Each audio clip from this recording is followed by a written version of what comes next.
શબ્દ શબ્દ કાગળ પર ઘસી ચંદન કરું છું. શબ્દ કાગળ પર ઘસી ચંદન કરું છું.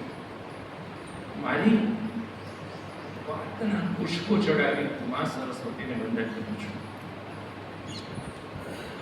પ્રાતઃ સ્મરણી કહી શકાય એવા પંડિત સાહેબ અરુણભાઈ, મંચસ્થ મહાનુભાવો, આદરણી દેવીબેન, ભાવનાબેન, સંસ્થાના કાર્યકરો, વિદ્યાર્થી ભાઈઓ બહેનો, આજે તમે બધાએ શિક્ષણના જગતમાં વિદ્યાર્થીની શિક્ષણના વહન કરતા કાર્યકર્તા તરીકે જ્યારે પદાર્પણ કરી રહ્યા છો, ત્યારે હું આજે જેટલી વાતો કરીશ એટલી તમને ભવિષ્યમાં શું કરવું એ અંગે કદાચ ખ્યાલ આવશે. એટલે મારા આજનો વિષય છે, સોરી મારું થોડું ખરાબ છે એટલે હું ચલાવી દેવું પડશે, કે ભવિષ્યના શિક્ષકો સાથે શિક્ષણની વાત. આજે હું આપની બધા સાથે એ વાત કરું છું. જો હું શિક્ષણનો માણસ નથી, જોડાયેલું જ પંડિત સાહેબ સાથે ઘણા વર્ષથી, પણ શિક્ષણનો માણસ નથી, હું એમાં ટ્રેન નથી થયો. હું સમાજશાસ્ત્રનો માણસ પણ નથી. એટલે હું જે કહીશ હવે પછી એ તટસ્થ થશે. કારણ કે ઓનલુકરની આંખે સાચું ચિત્ર દેખાય, નહીતર બાયસ ચિત્ર હોય હંમેશા. એ શિક્ષણ અંગે જે વાત કરીશ ને ધ્યાનથી સાંભળજો. એક નગર હતું, એમાં એક મોડી સવારે એક માતા અને એના દીકરા વચ્ચે સંવાદ ચાલી રહ્યો. માં કે બેટા ઉઠીને બહુ મોડું થઈ ગયું, 10 વાગ્યા હતા, નિશાળ જવું. દીકરો કે ના માં મારે નથી જવું. તો કે રોજ એવા બારા આવે ચાલે, તો બે કારણ આપ મને કે તારે શું કામ નથી જવું? તો કે પહેલું કારણ એ કે કોઈ શિક્ષક ગમતો નથી, અને બીજું કારણ એ કે મને બધા વિદ્યાર્થીઓ ધિક્કારે છે. તમારે ક્યાં કે બાના થોડા કહેવાય, રોજ રોજ ઘણા બધા થતું એવું. ઊભો થા ચાલ, દીકરાને એમ ઊભું થવું જ પડશે. એને છેલ્લો પાસો મેં કર્યો કે માં તું મને બે એવા કારણ કે જેનાથી મને એવું લાગે કે મારે નિશાળે જવું જોઈએ. એટલે માએ એનું ગોદડું ખેંચ્યું અને કીધું કે બે કારણો, એક છે કે તું 53 વર્ષનો થયો અને બીજું આચાર્ય છે, એટલે તારે જવું જ જોઈએ. હવે આવું કેમ થાય? કેમ શિક્ષણ જગતમાં ગયા પછી માણસને કંટાળો આવે? શું કામ? બાળકો તો ઉર્જા છે, એની સાથે રહેવા જોડતા આનંદ થાય, નવું જીવન મળે, એને બધે કંટાળો કેમ આવે? આવું બાળકોને પણ થયું, શિક્ષકોને થાય એવું નથી, બાળકોને પણ. એક અમીર હતો, એનો છોકરો ભણતો જ નહીં, દાંડી હતી, એટલે એને ટ્યુશન રાખ્યા. ગામના સારા સારા શિક્ષકને ગોતીને બધા વિષય સરસ ભણાવ્યું છે. 8 9 ભણતો હશે બધા છે. ત્યારે તો એક શિક્ષક બધા વિષય શીખવી શકે એવા. 3 મહિના થયા એટલે પેલા શિક્ષકે પૂછ્યું કે બેટા તને સમજાય તો છે? તો લોકો સાચું કહો સાહેબ, મને કાંઈ ટકો. તમે 3 મહિનાથી મહેનત કરવાનું બધું ઉપર થઈ જાય છે, બધું બોલતો કેમ નથી? તારે કેવું તો જોઈએ ને એકાદ વખત. સાહેબ મને એવું તો તમારું પાકું થતું હોય મારે હું વાંધો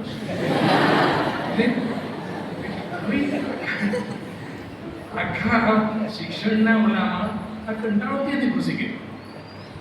કંટાળો ઘૂસી ગયોનું કારણ શું છે? કે સંવેદના જતી રહે છે. સંવેદના જતી રહે તે જે પણ પછી થાય ને એ બધું મિકેનિકલ થાય, એમાં રસ ન હોય, એમાં કોઈને આનંદ ના આવે. એ કરવા ખાતર બધા કરતા જતા હોય, શિક્ષકો ભણાવવા કરતા ભણાવતા હોય, વિદ્યાર્થીઓ ભણવા ખાતર ભણતા હોય, કારણ કે એમાં સંવેદના જતી છે. આપણે વિદ્યાર્થીઓના મન સુધી પહોંચતા, બધા યાદ રાખજો, તમારે પહોંચવાનું છે, વિદ્યાર્થીઓના મન સુધી પહોંચવાનું છે. આપણે જઈએ છીએ. શ્રી ગની દહીવાલા, સ્વર્ગસ્થ ગની દહીવાલા, હું મળ્યો છું ઘણી બધી વાર. સુરતના દરજી કામ કરતા કરતા પોતે કવિતા લખતા. એ ગની દહીવાલાનો એક સરસ મજાનો શેર છે કે ના ધરા સુધી ના ગગન સુધી, નહીં ઉન્નતિના પતન સુધી, અહીં આપણે તો જવું હતું ફક્ત એકમેકના મન સુધી. એટલું જ નથી શકતું. આખી જિંદગીમાં પડોશમાં રહ્યા 40 વર્ષ, તો 40મા વર્ષે બાંધતા હોય. પડોશ પડખે રહેવા છતાં એકમેકના મન સુધી નથી શકતું. અને દરેક સંસ્થાની ઘણી વખત લોકભારતી જેવી સંસ્થા તો યુનિક હોય, બાકી એને પાછા પડવાનું કારણ એ હોય છે કે તમે લોકોના દિલ સુધી નથી પહોંચી શકતા.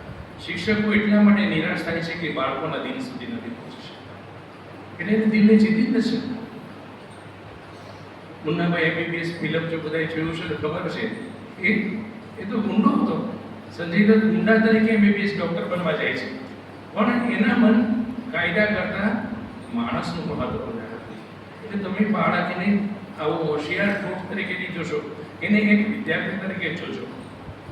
એ ગાંડપણનો દર્દી હોય કે પછી ઝાડુ પોતામાં તો કર્મચારી હોય, એને જાદુની ચંપી આપી શકો.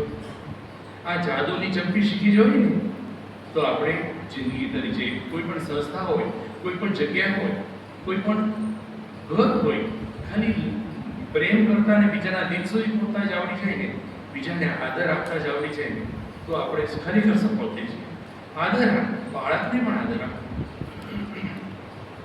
એક છે કે મોનેસ્ટ્રી એટલે બૌદ્ધ ગુરુ, બુદ્ધિસ્ટ ગુરુ. એ મોનેસ્ટ્રીમાં ખૂબ બાળકો ભણવા આવતા, દેશ પરદેશથી આવતા. હિમાચલ પ્રદેશમાં ક્યાંક સ્થિત હતી. અચાનક શું થયું કે ભણવા આવનાર બાળકોની સંખ્યા ઘટવા માંડી. પહેલા તો એના એડમિશન લેવા માટે લાઈન લાગતી, પછી સંખ્યા ઘટવા માંડી. એટલે ધીરે ધીરે તો એવું થઈ ગયું કે બીજા વર્ષે ગુરુકુળ બંધ કરી દેવું પડે. એટલે મુખ્ય અધિષ્ઠાતા એને બધાને બોલાવ્યા કે આપણે જોવું તો પડે કે આપણી પોપ્યુલારિટી ઘટી ગઈ અચાનક, કેમ કોઈ હવે આવતું નથી.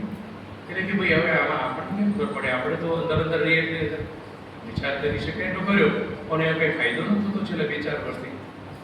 એટલે કે એક કામ કર્યું, દુર્ગમ વિસ્તાર છે હિમાચલ પ્રદેશનો, અંદર એક સાધુ રહે છે. એ વર્ષમાં એક વખત બધાને એક પ્રશ્નનો જવાબ આપે, એક જ પ્રશ્ન, તરત જ આ મૌન સેવી લે પાછું, બીજો જવાબ નહોતો. તો એક સાધુ છે, આપણે ચાલતા જવાનું દુર્ગમ વિસ્તાર, એક સાધુ તૈયાર થઈ ગયો કે હું જાઉં, આપણે મોનેસ્ટ્રીનો ઉદ્ધાર થતો હોય તો જઈશ. એટલે એ જવા તૈયાર થાય. એ જાય ત્યાં ઓલા સાધુ આંખો લે કે શું પ્રશ્ન છે તમારો? તો કે બાપા અમારું ગુરુકુળ તો મોનેસ્ટ્રી બહુ એડવાન્સ હતી, ખૂબ આગળ પડતું હતું, અને અમારી પડતી શરૂ થઈ છે. છેલ્લા 5-7 વર્ષથી તો અમે સંખ્યા ઘટતી રહી છે, કદાચ આવું ચાલ્યું તો આવતા વર્ષે બંધ કરી દેવું પડશે. તો શું કરવું અમારે? એનું કારણ શું છે એટલું જ કહેશો તો મેં બાકી બધું સુધારી દેશે. એટલે બાબાએ આંખ બંધ કરતા પહેલા એવું કીધું કે એનું કારણ એ છે કે તમારામાં ગુરુકુલમાં એક ભગવાન છે, એક વ્યક્તિ ભગવાન છે, પણ તમે કોઈને ઓળખતા નથી. બસ આટલું કઈ આંખ બંધ કરી દીધી. બોલો પાછો આવ્યો.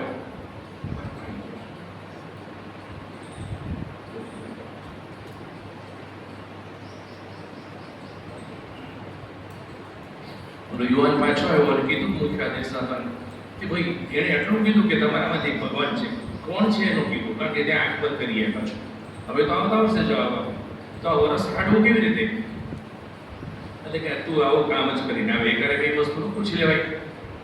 પણ એને ભગવાન છે પછી કીધું કે આપણામાંથી જ એક ભગવાન છે, આપણા ગુરુકુલમાં જ રહે છે ને આપણને ખબર નથી. ઠીક છે, આવતા વર્ષે પૂછશું. બીજો દિવસ સવારે મુખ્ય અધિષ્ઠાતા, મુખ્ય માણસ જે હતા મેનેજિંગ ટ્રસ્ટી, એ જ ગુરુકુલમાં ગયા. એટલે ધોબી મોડો આવ્યો હતો. ધોબીને ગળામાં ગયા બરાબર કે ના લાયક તને કીધું છું, તું આમ દર વખતે તેવું વાતો કરતા હતા. પણ એણે કીધું આવું કેવા જતા હતા ત્યાં યાદ આવ્યું કે ધોબી ભગવાન હશે તો એની સાથે ખૂબ આદરથી વાત કરી. પછી રસોઈયાને ખીજાવા જતો હતા, ત્યાં અચાનક યાદ આવ્યું કે રસોઈયો ભગવાન હશે તો આપણને ખબર જ નથી. એમ દરેક વ્યક્તિ પીવા માંડ્યો કે ઓલો ભગવાન હશે, આ ભગવાન હશે. એટલે બધા એકબીજાને આદર આપવા માંડ્યા. એક જ વર્ષમાં એટલું બધું સરસ ગુરુકુળ થઈ ગયું કે બીજા વર્ષની સંખ્યા એટલી વધી ગઈ, બીજા 3 વર્ષમાં તો ગુરુકુળમાં એડમિશન માટે ફરવા લાઈન છે. એટલે યાદ રાખજો, સામાન્ય ભગવાન તરીકે આપણે આદર આપી શકશું ને, સામાન્ય અત્યાર એની ભલે એની જે કક્ષા હોય, આપણે એને આદર આપવો એ આપણી કક્ષા સૂચવે છે. એને સામાન્ય આદર આપશો તો મને લાગે છે કે શિક્ષણમાં તમે કોઈ દિવસ નિષ્ફળ નહીં થાઓ. અને શિક્ષક થવાના છો બધા, શિક્ષક થવાના છો. ભવિષ્યમાં તમને વિદ્યાર્થીઓ એકદમ ઓબિડિયન્ટ મળશે અને તમને નાકે દમ લાવી દેવાય મળશે. શિક્ષા ક્યારેક કરવી પડશે. શિક્ષા જુઓ સમાજનો અગત્યનો ભાગ છે. શિક્ષાને કાઢી નહીં શકાય. શિક્ષાનું સ્વરૂપ ફિઝિકલ ના હોવું જોઈએ, વિચિત્ર પ્રકારનું હોવું જોઈએ. ફિઝિકલ શિક્ષામાં હું નથી માનતો કે મારવાનું, એમાં નથી માનતા, પણ શિક્ષા જરૂરી છે. એટલે જ આપણે બધે દંડ હોય છે. લાઇસન્સ વગર ચલાવો તો દંડ થાય, લાઇટમાં અંદર જતા રહો તો દંડ થાય. ભગવાન એમ કહે કે તમે આમ કરશો નરકમાં નાખી, એ પણ દંડ છે, શિક્ષા જ છે. તો તમને શિક્ષા કરવાનું જે દિવસ થાય તે દિવસે એવી રીતે શિક્ષા કરજો કે બાળક તમને વધારે પ્રેમ કરે. તો એ આ વાત સમજાય નહીં કે શિક્ષા કરવાનો પ્રેમ વધારે કરે કેવી રીતે થાય. હું મારી જ વાત કરું કે હું 9મું ધોરણ ભણતો ને ત્યારે અમારા ગઢવી ગુરુજી હતા, હિન્દી લેતા. એક શનિવારે એમણે સવારે હિન્દીનું લેસન આપ્યું. હું સોમવારે બપોરે છેલ્લો પીરિયડ ન હોય, છેલ્લે બીજો 4 વાગ્યાનો પીરિયડ એનો ત્યારે હું તપાસીશ. હવે હું લેસન કરવા બેસું તો મારો ભાઈબંધ આવ્યો, કાલને ક્રિકેટ રમી. ક્યારે હું આવું કરું તે દિવસે મને મન થઈ ગયું ક્રિકેટ રમવાનું. એટલે પણ ગઢવી ગુરુજીનું લેસન બાકી છે મારે. તો કે ગઢવી ગુરુજી કોઈ રીતે તપાસ નથી. હું ક્યાં તું માથાકૂટ કરે છે, એ આપી દે, આપણે કરવા જ નહીં. એટલે હું રમવા બાકી ગયો. સોમવારે સવારે દફતર ભરતી વખતે યાદ આવ્યું ગઢવી ગુરુજીનું લેસન બાકી છે.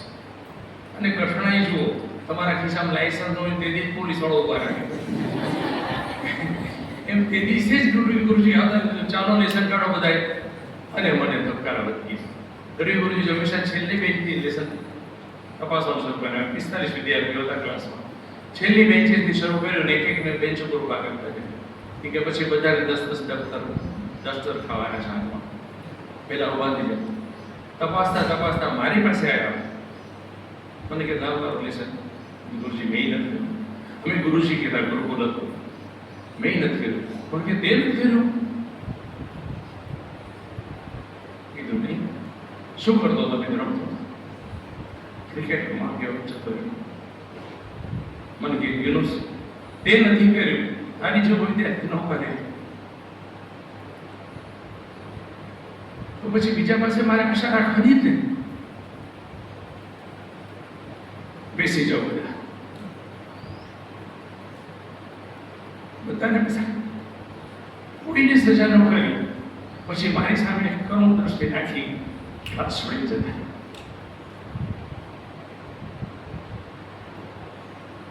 એ રાતે મારી ઊંઘ ન પડી.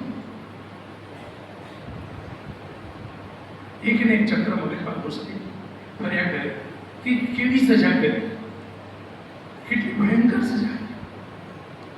બધાની હાજરીમાં એવું કીધું કે તે નથી કર્યું, મારે કોઈ પાસે આશા નહીં. એટલે દીકરા દીકરીઓ શિક્ષા કરો ને ત્યારે એવી કરજો.